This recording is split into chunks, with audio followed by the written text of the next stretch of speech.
ಒಂದು ಕಡೆ ಪಾಪ ಪರೀಕ್ಷಾರ್ಥಿಗಳು ಬಲಿಯಾಗಿದ್ದಾರೆ, ಮತ್ತೊಂದು ಕಡೆ ಉಗ್ರ ಪ್ರತಿಭಟನೆಯನ್ನ ಮಾಡುವಂತ ಕೆಲಸ ಆಗ್ತಾ ಇದೆ. ಅದರ ಜೊತೆಗೆ ಈ ನೀಟ್ ಮಾಫಿಯಾ ಹೆಂಗ್ ನಡೀತಾ ಇತ್ತು, ಯಾವ ರೀತಿಯಾಗಿ ಇವರು ಕ್ವಶನ್ ಪೇಪರ್ಗಳನ್ನ ಲೀಕ್ ಮಾಡ್ತಾ ಇದ್ರು ಅನ್ನುವಂಥದ್ದನ್ನ ಸ್ವಲ್ಪ ಇನ್ ಡೀಟೇಲ್ ಆಗಿ ನಾವು ನೋಡ್ತಾ ಹೋಗೋದಾದ್ರೆ ನೋಡಿ, ಪ್ರಮುಖವಾಗಿ ವಾಟ್ಸ್ಆ್ಯಪ್ ಮತ್ತೆ ಟೆಲಿಗ್ರಾಮ್ ಆ್ಯಪ್ಗಳೇನಿರುತ್ತೆ ಆ ಆ್ಯಪ್ನ ಮೂಲಕವೇ ನೀಟ್ ಪೇಪರನ್ನ ಪ್ರಶ್ನೆ ಪತ್ರಿಕೆಗಳನ್ನ ಇವರು ಲೀಕ್ ಮಾಡ್ತಾ ಇದ್ರು.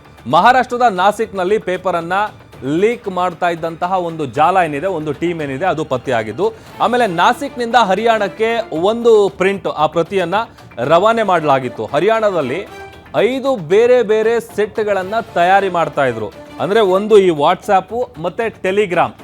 ಆಲ್ಮೋಸ್ಟ್ ನೀವು ಭಾಳಷ್ಟು ಸಂದರ್ಭದಲ್ಲಿ ಅಬ್ಸರ್ವ್ ಮಾಡ್ಬೋದು, ಟೆಲಿಗ್ರಾಮಲ್ಲಿ ಈ ಥರದ ಅಕ್ರಮಗಳು ಅಥವಾ ಈ ಥರದ ವಂಚನೆಗಳು ಇದೆಲ್ಲವೂ ಕೂಡ ಅದರಲ್ಲೇ ನಡೆಯುತ್ತೆ. ಬಿಕಾಸ್ ಟೆಲಿಗ್ರಾಮಲ್ಲಿ ಸಾಕಷ್ಟು ಈ ಥರದ ಮಾಫಿಯಾಗಳು ನಡೀತಾ ಇರುತ್ತೆ.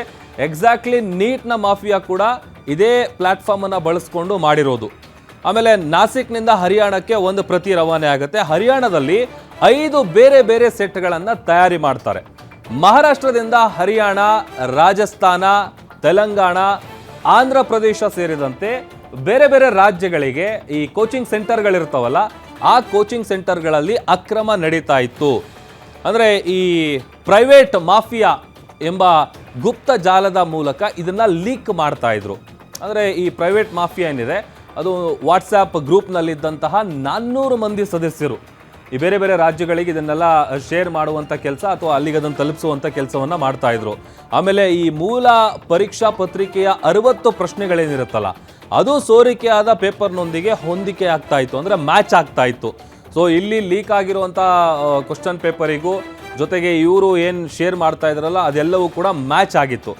ನೀಟ್ ಪರೀಕ್ಷಾ ಪೇಪರ್ ಪಡೆಯೋದಕ್ಕೆ ಸುಮಾರು 2ರಿಂದ 5 ಲಕ್ಷ ರೂಪಾಯಿವರೆಗೂ ಹಣ ವಸೂಲಿ ಮಾಡಿದ್ದಾರೆ.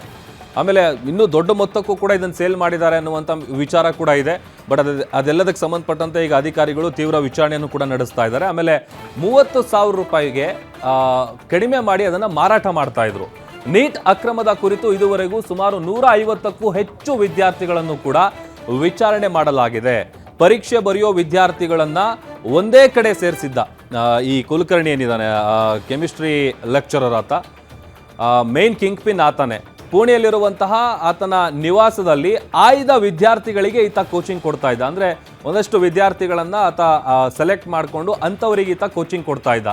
ಸೀಕ್ರೆಟ್ ಕ್ಲಾಸ್ನಲ್ಲಿ ನೀಟ್ ಪರೀಕ್ಷೆಯ ಉತ್ತರಗಳನ್ನು ಆತ ಬರೆಸ್ತಾ ಇದ್ದ. ಅಂದರೆ ಒಂದು ರೀತಿ ಎಕ್ಸಾಮ್ಗಿಂತ ಮುಂಚೆ ನಾವು ಪ್ರಿಪೇರ್ ಆಗಬೇಕಾದ್ರೆ ಹೆಂಗೆ ಪ್ರಿಪ್ರೇಷನ್ ಮಾಡ್ತೀವಲ್ಲ, ಅದೇ ರೀತಿಯಾಗಿ ಅದನ್ನು ಡಿಕ್ಟೇಟ್ ಮಾಡ್ತಾ ಇದ್ದ. ಅಂದರೆ ಯಾವ ಕ್ವಶನಿಗೆ ಹೆಂಗೆ ಆನ್ಸರ್ ಬರೀಬೇಕು, ಏನು ಎತ್ತ ಅನ್ನುವಂಥದ್ದೆಲ್ಲ ಇನ್ ಡೀಟೇಲ್ ಆಗಿ ಆತ ಏನು ಆಯ್ದ ವಿದ್ಯಾರ್ಥಿಗಳಿಗೆ ಕೋಚಿಂಗ್ ನೀಡ್ತಾ ಇದ್ನಲ್ಲ, ಆ ಕ್ಲಾಸ್ನಲ್ಲಿ ಈ ಎಲ್ಲ ವಿಚಾರಗಳಿಗೆ ಸಂಬಂಧಪಟ್ಟಂಥ ಉತ್ತರಗಳನ್ನು ಆತ ನೀಡ್ತಾ ಇದ್ದ. ಇದು chemistry lecturer Kulkarni kingpin ಏನಿದ್ದಾನೆ, ಆತ ಈ ಪರಿಯಾಗಿ ಇದನ್ನು ಲೀಕ್ ಮಾಡ್ತಾ ಇದ್ದ ಅನ್ನುವಂಥ ವಿಚಾರಗಳು ಮೇಲ್ನೋಟಕ್ಕೆ ಗೊತ್ತಾಗ್ತಾ ಇರೋದು. ಇನ್ನೂ ಇದರ ಚೈನ್ ಲಿಂಕ್ ಎಷ್ಟಿದೆ ಅಥವಾ ಇದರಲ್ಲಿ ಇನ್ನೂ ಯಾರ್ಯಾರು ಇನ್ವಾಲ್ವ್ ಆಗಿದ್ದಾರೆ ಇದೆಲ್ಲದಕ್ಕೂ ಸಂಬಂಧಪಟ್ಟಂತೆ ಈಗ ಆಲ್ರೆಡಿ ಅದನ್ನು ಕೂಡ CBI ಅಧಿಕಾರಿಗಳು ತೀವ್ರ ವಿಚಾರಣೆ ನಡೆಸುವಂಥ ಕೆಲಸ ಮಾಡ್ತಾ ಇದ್ದಾರೆ. ಬಟ್ ಓವರ್ ಆಗಿ ಈ ಒಂದು ಮಾಫಿಯಾ ಇದೇ ರೀತಿಯಾಗಿ ಆಕ್ಟಿವ್ ಆಗಿತ್ತು. ಆಮೇಲೆ ಒಂದು ವಾಟ್ಸಾಪ್ ಗ್ರೂಪ್ಗಳು, ಅದರ ಜೊತೆಗೆ ಟೆಲಿಗ್ರಾಮ್.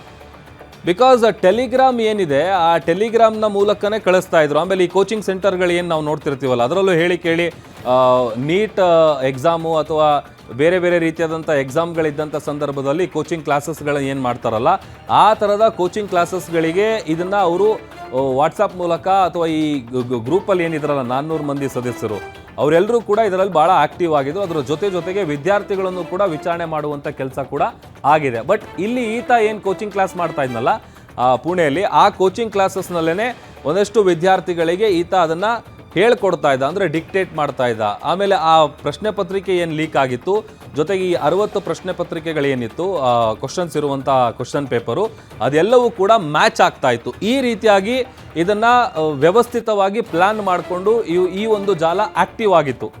ಅದರ ಜೊತೆಗೆ ಇನ್ನೂ ಒಂದಷ್ಟು ವಿಚಾರಗಳು ಈಗ ನಂತರದಲ್ಲಿ, ಬಿಕಾಸ್ ಇದು ಇಷ್ಟು ಮಂದಿನೇ ಇದರಲ್ಲಿ ಇನ್ವಾಲ್ವ್ ಆಗಿದ್ರಾ ಅಥವಾ ಇದರಲ್ಲಿ ಇನ್ನೂ ಯಾರ್ಯಾರು ಇನ್ವಾಲ್ವ್ ಆಗಿದ್ದಾರೆ ಆ ಎಲ್ಲ ವಿಚಾರಕ್ಕೆ ಸಂಬಂಧಪಟ್ಟಂತೆಯೂ ಕೂಡ ಈಗ CBI ಅಧಿಕಾರಿಗಳು ತನಿಖೆಯನ್ನು ತೀವ್ರಗೊಳಿಸ್ತಾ ಇದ್ದಾರೆ.